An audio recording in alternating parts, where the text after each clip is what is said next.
Just look at those. Amazing. I'm so pleased you can join me. You should come and have a look at this. I've heard a nest of starlings for the past few days, and finally, Mum and Dad have bought. Oh, there they are. Mum and Dad have bought the fledgling starlings out, and I have to tell you, I have wasted hours today watching this family of starlings. If you listen carefully, you might hear them. There's a wood pigeon cooing in the background as well, singing its song. Well, here we go. We're looking at Deuteronomy today, the fifth of the books of Moses. It starts at the banks of the Jordan, there in verse 5 of chapter 1. And when we get to the end of the book of Deuteronomy, we're still at the banks of the river Jordan.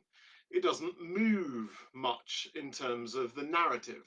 Actually, much of Deuteronomy is three speeches by Moses. Chapters 1 to 4 are the first, and then there's a really long one, chapters 5 to 28, and then there's a short one, chapters 29 to 31, and then we get the death of Moses recorded in this fifth of the books of Moses. But don't think this is the fifth of 5 parts in a story. That's not how Deuteronomy works at all. It's actually a reworking of the first 4 books of Genesis, Exodus, Leviticus, and Numbers. That's what Deuteronomy means, the second law, Deuteros nomos, the second law. It's a retelling of what's gone before.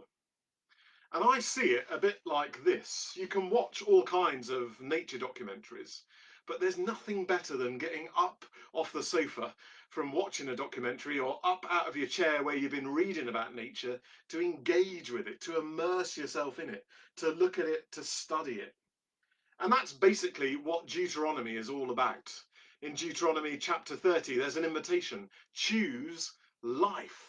And what Moses is saying is enough of thinking about it, of hearing the law. Now it's the chance to live the law. As you cross into the Jordan, led by Joshua, says Moses, I'm not coming with you.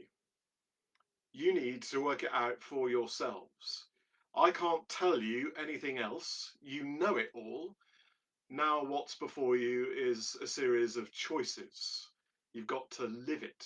As you go into the land, you're going with an invitation to live in this relationship with God.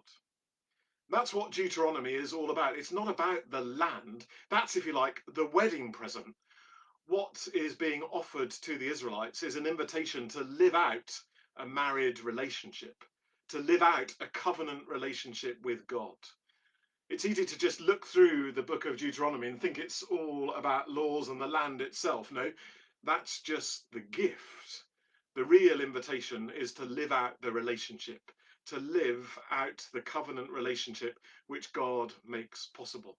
And that's why the book of Deuteronomy ends with a kind of stark urging from Moses as he nears the end of his life. Please, he says, choose the way of blessing. He urges them on. He warns them against the path of disobedience.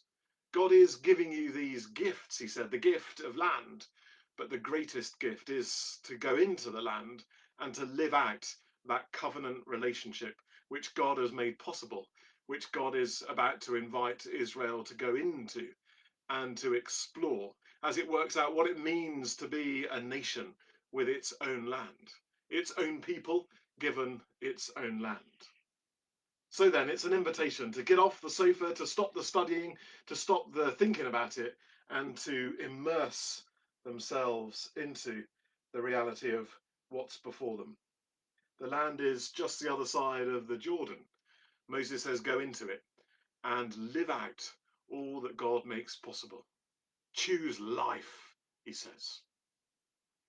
Well, tomorrow we'll journey with them across the River Jordan as they enter into the promised land, led by Joshua. And the book we'll look at is Joshua. Join me then.